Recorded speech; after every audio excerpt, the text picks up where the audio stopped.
సంక్రాంతికి విడుదలైన హనుమాన్ సినిమా 25 రోజులకు గాను 300 కోట్లు వసూలు చేసింది ప్రపంచవ్యాప్తంగా అని చెప్పేసి ఒక అధికారిక ప్రకటన అయితే రావడం జరిగింది.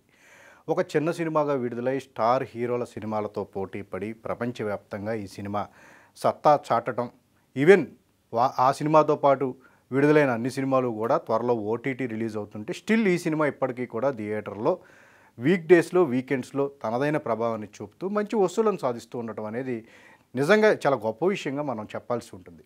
అయితే ఈ సినిమా ఏరియా వైజ్ అంటే తెలుగు రాష్ట్రాలతో పాటు నార్త్ రీజియన్లో కూడా కొన్ని ఏరియాల్లో సింగిల్ స్క్రీన్స్లో ప్రధానంగా మంచి వసూళ్లను సాధించడం జరిగింది. అలాగే నార్త్ అమెరికాలో ఎప్పుడూ లేనంతగా కూడా స్టార్ హీరోల సినిమాలకు కూడా చూడనటువంటి వసూళ్లను 5 మిలియన్ వసూళ్లను ఈ సినిమా సాధించడం అనేది చాలా అంటే ఒక టాప్ 5 మూవీస్లో హనుమాన్ సినిమా ఒకటిగా నిలవటం అనేది చాలామందిని ఆశ్చర్యపరిచింది. అంటే ఒక సినిమాను కంటెంట్ గనక కనెక్ట్ అయితే గనక దాన్ని ఆపటం ఎవరి తరం కాదు అని చెప్పేసి మళ్ళీ చాలా రోజుల తర్వాత ఒక చిన్న సినిమా హనుమాన్ అనేది నిరూపించడం జరిగింది. సినిమాకి మళ్ళీ కంటెంటే ప్రధానము, స్టారు కాంబినేషన్స్ ఇవన్నీ సెకండరీ అని చెప్పేసి హనుమాన్ సినిమా ఈ విషయాన్ని ధృవీకరించడం జరిగింది.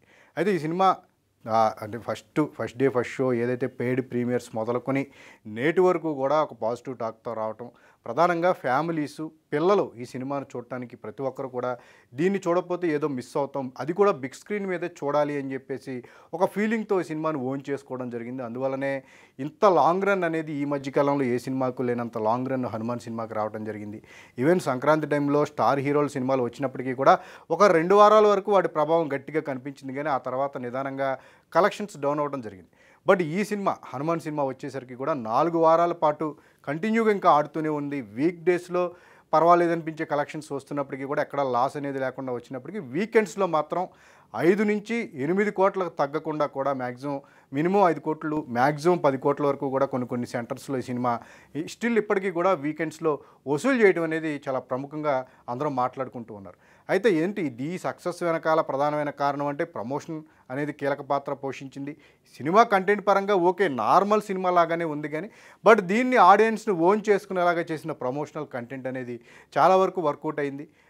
అంటే ప్రీ రిలీజ్ బిజినెస్ని ఒకసారి మనం కనుక పరిశీలిస్తే 29 కోట్ల వరకు కూడా ప్రీ రిలీజ్ బిజినెస్ ప్రపంచవ్యాప్తంగా ఈ సినిమా చేసుకోవడం జరిగింది. అయితే ఈ సినిమాకు తొలి నుంచి కూడా ఇది ఓవర్ బడ్జెట్, తేజ సజ్జా మీద ఈ తరహా ఇంత బడ్జెట్ పెట్టడం అనేది ఎంతవరకు రికవరీ అవుతుంది, 50-60% అన్న రికవరీ అలవగలుగుతుందని చెప్పేసి కొన్ని మీడియా అదైతే ఈ ట్రేడ్ వర్గాలు ఎవరైతే ఉంటారో ట్రేడ్ మీడియా వారు ఎవరైతే ఉంటారో కొంత అనుమానాలను వ్యక్తం చేయడం జరిగింది.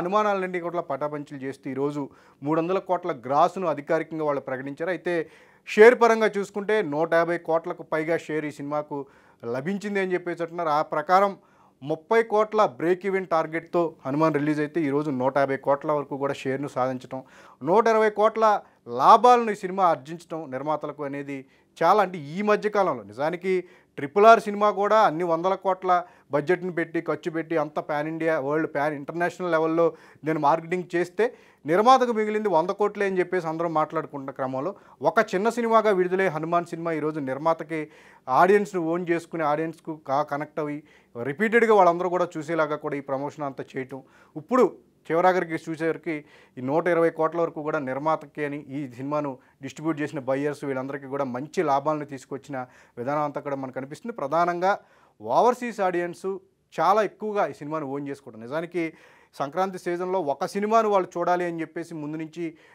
ప్రిపేర్డ్గా ఉన్నారు. బట్ రివ్యూస్ రేటింగ్స్ అనేవి ఖచ్చితంగా హనుమాన్కి ఫేవర్గా ఉండటం, టాక్ అనేది ఈ సినిమాకి ఎక్కువగా పాజిటివ్ బజ్ అనేది క్రియేట్ అవ్వటం, వాళ్ళందరూ కూడా తమ అభిప్రాయాన్ని మార్చుకుని హనుమాన్ వైపు మళ్ళటం, అదంతా కూడా హనుమాన్ సినిమాకి కలిసి వచ్చి టాప్ హీరోలు చాలామంది స్టార్ హీరోలకు రానటువంటి కలెక్షన్ ఈ సినిమా చాలా ఈజీగా వసూలు చేసింది. 5 మిలియన్ మార్క్ని అందుకోవడం చాలా గొప్ప విషయంగా అక్కడ యుఎస్ మార్కెట్ని అనలైజ్ చేస్తున్న వాళ్ళందరూ చెప్తున్నారు. ఇక ఈ సినిమా సక్సెస్ను కంటిన్యూ చేస్తూ సీక్వెల్ను కూడా అదే తరహా ఒక భారీ స్థాయిలో రూపొందించాలి అని చెప్పేసి ప్రశాంత్ వర్మ కానీ ఆ చిత్ర మేకర్స్ కానీ ఎదురు చూస్తున్నారు. ఇక ప్రధానంగా పార్ట్ 2కి వచ్చేసరికి జై హనుమాన్ అనే సినిమాకి వచ్చేసరికి హనుమంతుడి పాత్ర ఎవరు చేస్తారు అనేది ప్రధానమైన డిస్కషన్గా ఇప్పుడు మారింది.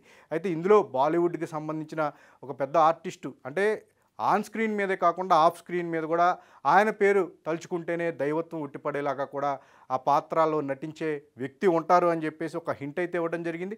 మరోపక్క ముందు నుంచి కూడా హనుమాన్లో హనుమంతుడిగా చిరంజీవి నటించే అవకాశం ఉందని చెప్పి ప్రచారం జరుగుతున్న నేపథ్యంలో అది కూడా కొట్టిపారేయడానికి వీల్లేదు. చిరంజీవి గారు ఒప్పుకుంటే ఆయన ఈ పాత్రలో నటిస్తాననుకంటే అంతకంటే మాకు విలువైన విషయం ఏది లేదు అనే కోణంలో కూడా ప్రశాంత్ వర్మ దీనికి సంబంధించిన ఆయన అభిప్రాయాన్ని తెలియజేస్తుండడం, మొత్తానికి పార్ట్ 1 తీసుకువచ్చిన హైప్ మళ్ళీ పార్ట్ 2 కూడా కంటిన్యూ అయ్యేలాగా కూడా మేకర్స్ జాగ్రత్త పడుతూ మరింత రిచ్గా, మరింత ఎక్కువ రీచ్ ఎక్కువ ఉండేలాగా కూడా పార్ట్ 2ను నెక్స్ట్ సంక్రాంతికి ప్రేక్షకుల ముందు తీసుకొచ్చేందుకు కూడా సన్నాహాలు చేసుకుంటూ ఉన్నారు.